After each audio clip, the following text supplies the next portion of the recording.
Welcome. As always, there's going to be a link down below in the description box to credit WWE for putting this together. I enjoyed myself. Logan Paul opened up the show, had a bit of a cocky rant. I thought it was great. His Prime Drink logo graced the ground. And I was kind of confused at first because I was like, oh wow, how'd they do that? I thought it was like kind of like a hologram. But I had to replay it quickly because I think I blinked, which I do a lot. It was a sheet that was covering the logo. You can click on the video here if you wanted to see it. I don't think Gunther's going to be impressed with that because the ring is no longer sacred now. And KSI entered the ring. I know a little bit about KSI. I know that he's the co-founder of Prime Drink with Logan Paul. I think he's an influencer, YouTuber, you know, all those cringy titles that give people. Either which way, Orton came out, and it was great because KSI's letters got rearranged, and they went from KSI to RKO'd.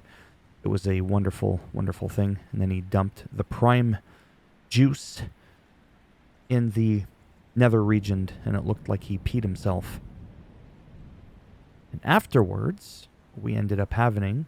When you have something happening, it's happening. I often make up words like that. Kind of like the whole Solo, Sikoa, Samoan Spike. And I accidentally said Sakoan Spike, which is a mixture of... Kevin Owens came out, and this was great because he tag teamed with Randy Orton versus Grayson Waller and Austin Theory. It was just great, great, great. And then, of course, well, not of course. It could have gone either way.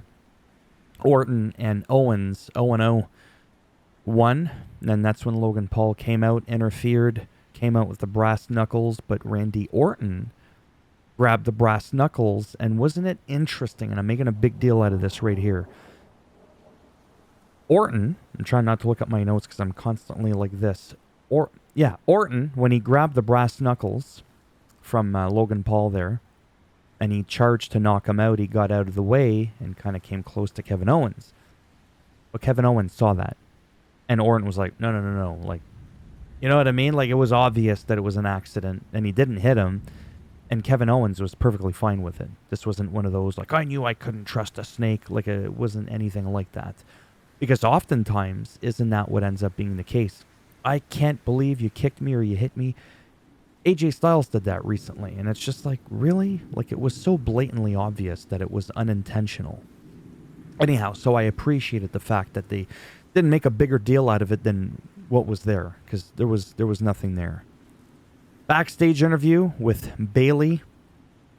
Oh, well, there you go, ripping the brass knuckles away from Logan Paul. We'll get into that in a minute.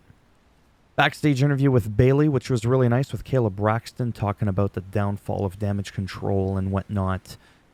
What I really appreciated about it, because I've always been a fan of Bayley, I just didn't like heel Bayley. The whole, like, you idiots. I'm not saying she didn't do a good job. I'm just saying I didn't like it. And that's okay.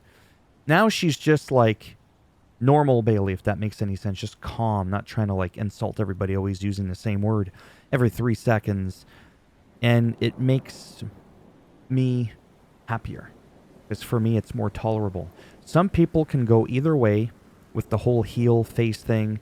And some people, with all due respect, I just find they do better on one side than the other. And I just truly feel like, even though she did a good job, I'm not saying she didn't do a good job. I prefer her as a face. That's it. End of story. So that was it. Bobby Lashley came out solo.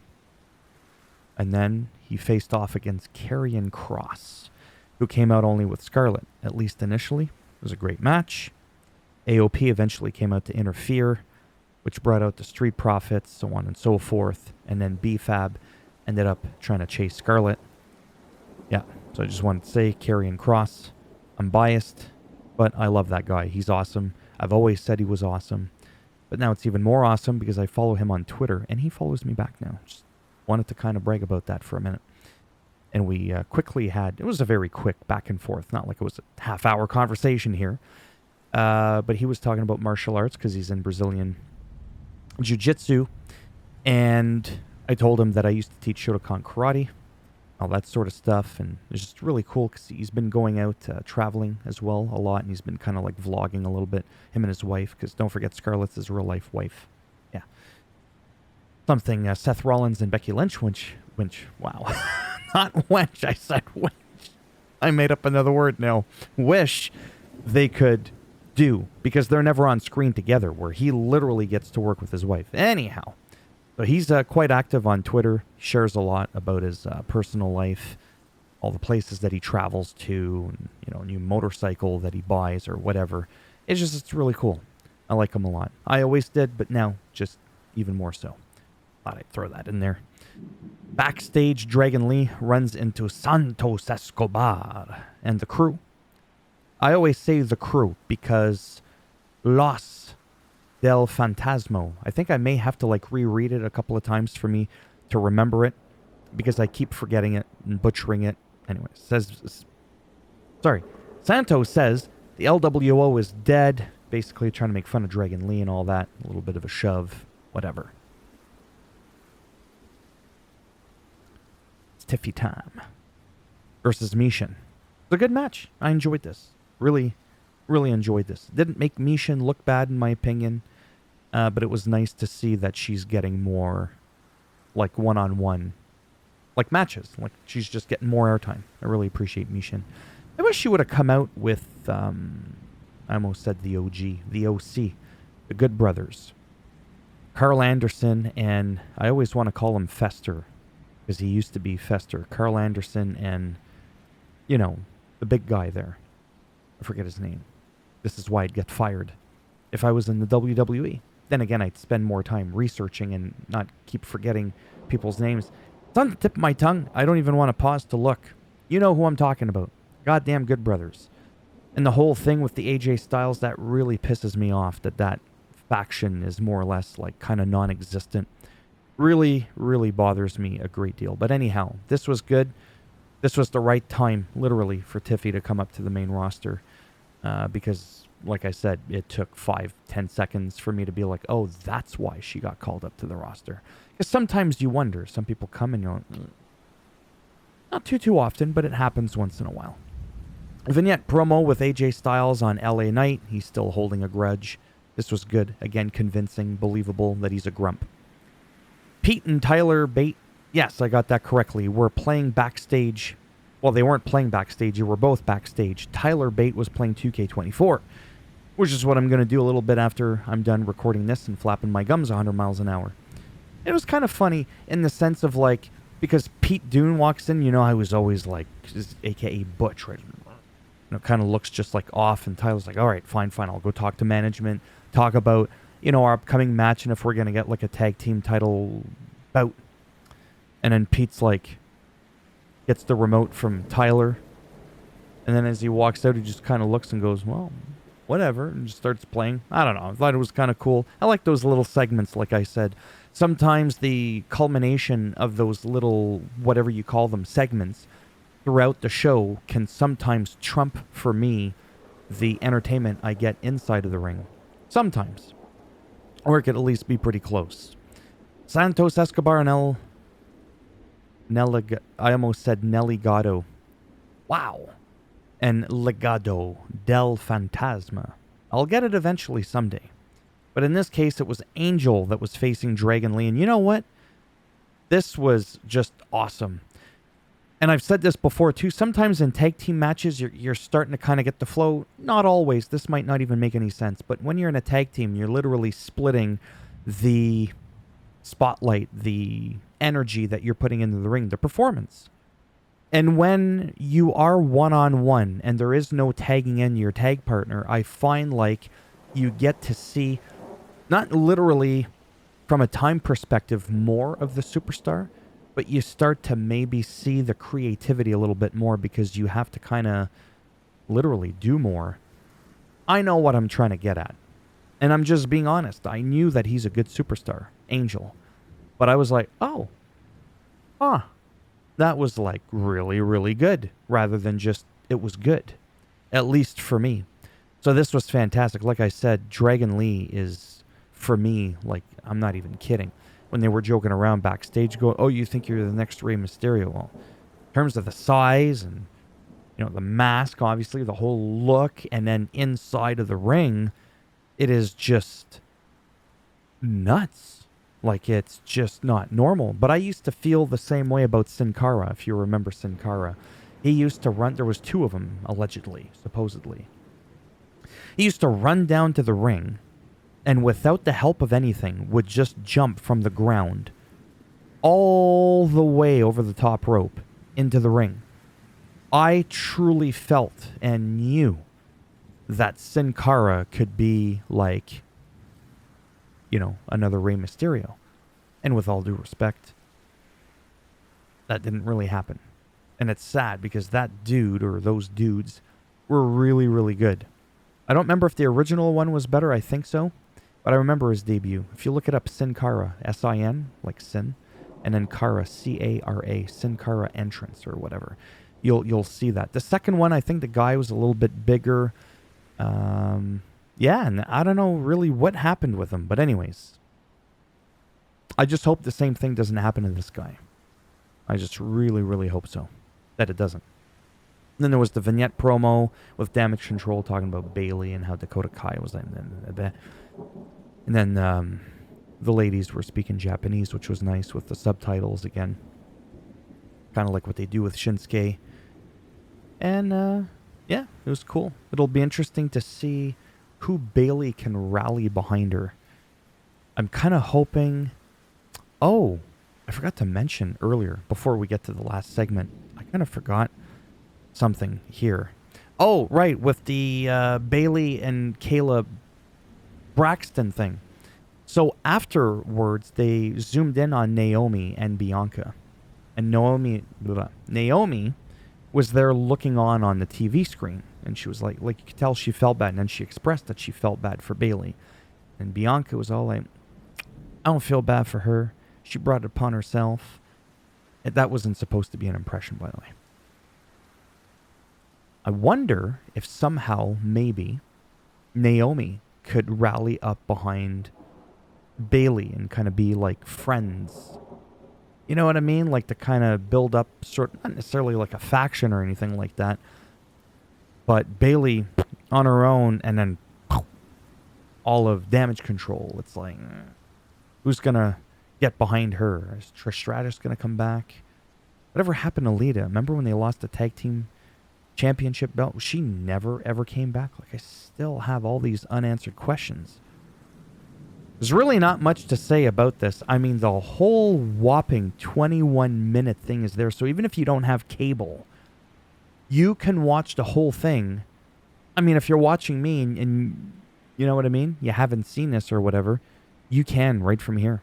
The whole near 22-minute segment is there. There's nothing to say. It was awesome. Like, it for me, it's nostalgic at the same time, but it's also, like, entertaining for me. You got Roman Reigns. Not like I hate the guy.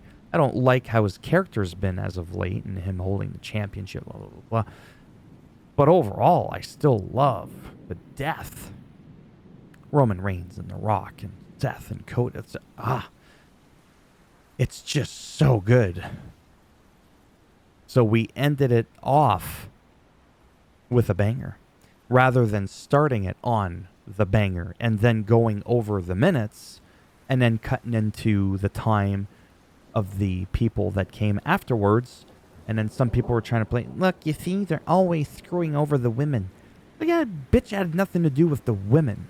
It just so happened to be that the next two people that were going to go mano a mano were women. It's not like they purposely went, well, fuck them, they're women. You know what I mean? That's not what happened. So don't try and make more out of something that's not there. That is something that is definitely wrong with our world today. We're looking for shit that isn't there. And if we don't find something there, we try to go back 50 years to see if we could find just a little something. And then have that small moment several decades ago defined the person for the rest of their life. Because people apparently can't change ever.